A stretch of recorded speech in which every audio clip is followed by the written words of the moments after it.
Hello' student, কি খবৰ আপোনালোকৰ? আশা কৰোঁ সকলোৱে ভালে আছে। ষ্টুডেণ্ট, মই ৰাজীবুল আৰু আপোনালোকে চাই আছে ষ্টাডি উইথ ৰাজীবুল।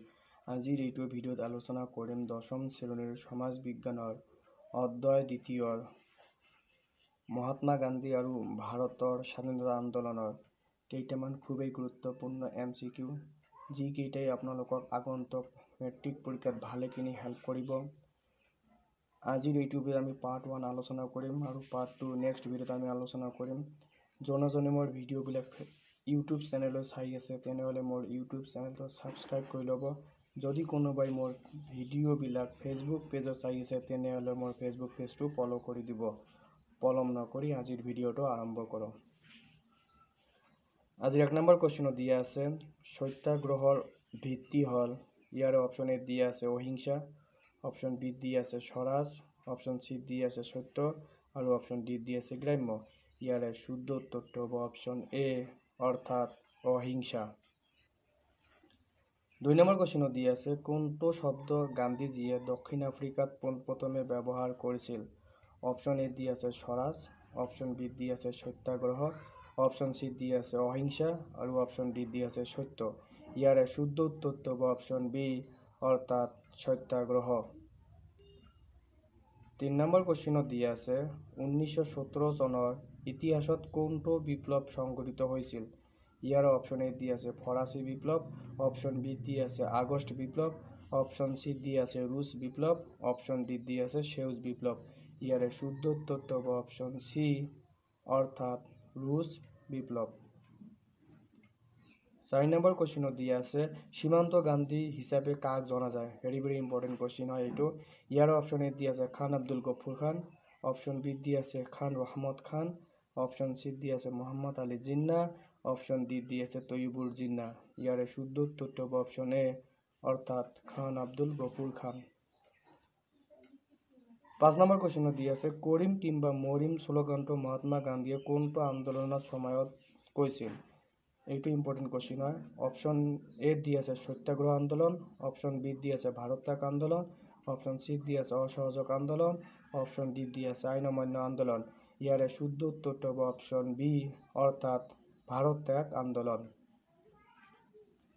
6 নম্বৰ কুৱেশ্যনত দি আছে সবৰমতী আশ্ৰম ক'ত অৱস্থিত? ইয়াৰ অপশ্যন এ দি আছে বিহাৰ, অপশ্যন বি দি আছে গুজৰাট, অপশ্যন চি দি আছে ৰাজস্থান, অপশ্যন ডি দি আছে নেপালত। ইয়াৰে শুদ্ধ উত্তৰটো হ'ব অপশ্যন বি অৰ্থাৎ গুজৰাট। 7 নম্বৰ কুৱেশ্যনত দি আছে জালিয়ানৱালাবাগ ক'ত অৱস্থিত? এইটো ভেৰি ইম্পৰ্টেণ্ট কুৱেশ্যন হয়। অপশ্যন এ দি আছে বিহাৰ, অপশ্যন বি দি আছে অসম, অপশ্যন চি দি আছে পশ্চিম বংগ, অপশ্যন ডি দি আছে পাঞ্জাৱ। ইয়াৰে শুদ্ধ উত্তৰটো হ'ব অপশ্যন ডি অৰ্থাৎ পাঞ্জাৱ। 8 নম্বৰ কুৱেশ্যনত দি আছে মহাত্মা গান্ধীয়ে বেৰিষ্টাৰ উপাধি লৈ কেতিয়া ভাৰতলৈ উভতি আহিছিল? ইয়াৰ অপশ্যন এ দি আছে 1889 চনত, অপশ্যন বি দি আছে 1881 চনত, অপশ্যন চি দি আছে 1891 চনত, অপশ্যন ডি দি আছে 1781 চনত। ইয়াৰে শুদ্ধ উত্তৰটো হ'ব অপশ্যন চি অৰ্থাৎ 1891 চনত। 9 নম্বৰ প্ৰশ্ন দি আছে গান্ধীৰ দাণ্ডি যাত্ৰা কেতিয়া আৰম্ভ হৈছিল? ইয়াৰ অপশ্যন এ দি আছে 1930 চনৰ 12 মাৰ্চত, অপশ্যন বি দি আছে 1930 চনৰ 17 মাৰ্চত, অপশ্যন চি দি আছে 1931 চনৰ 2 মাৰ্চত, অপশ্যন ডি দি আছে 1931 চনৰ 12 মাৰ্চত। ইয়াৰে শুদ্ধ উত্তৰটো হ'ব অপশ্যন ডি অৰ্থাৎ 1931 চনৰ 12 মাৰ্চত। 10 নম্বৰ প্ৰশ্ন দি আছে অহিংসা নীতি প্ৰৱৰ্তন কৰা লোকজন কোন? ইয়াৰ অপশ্যন এ দি আছে মহাত্মা গান্ধী, অপশ্যন বি দি আছে মতিলাল নেহেৰু, অপশ্যন চি দি আছে জৱাহৰলাল নেহেৰু, অপশ্যন ডি দি আছে বিনোবা ভাবে। ইয়াৰে শুদ্ধ উত্তৰটো হ'ব অপশ্যন এ অৰ্থাৎ মহাত্মা গান্ধী। 11 নম্বৰ কুৱেশ্যনত দি আছে মোক তেজ দিয়া মই তোমালোকক স্বাধীনতা দিম উক্ত কথাফাকি কাৰ আছিল?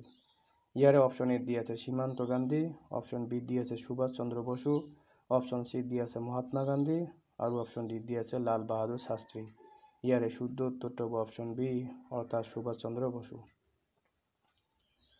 12 নম্বৰ কুৱেশ্যনত দি আছে ভাৰত ত্যাগ আন্দোলন কেতিয়া হৈছিল?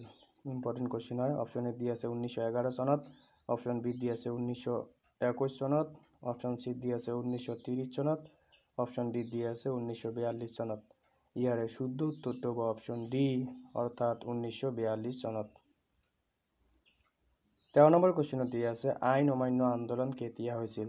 ইয়াৰ অপশ্যন এ দিয়া আছে 1911 চনত, অপশ্যন বি দিয়া আছে 1920 চনত, অপশ্যন সি দিয়া আছে 1930 চনত, অপশ্যন ডি দিয়া আছে 1942 চনত।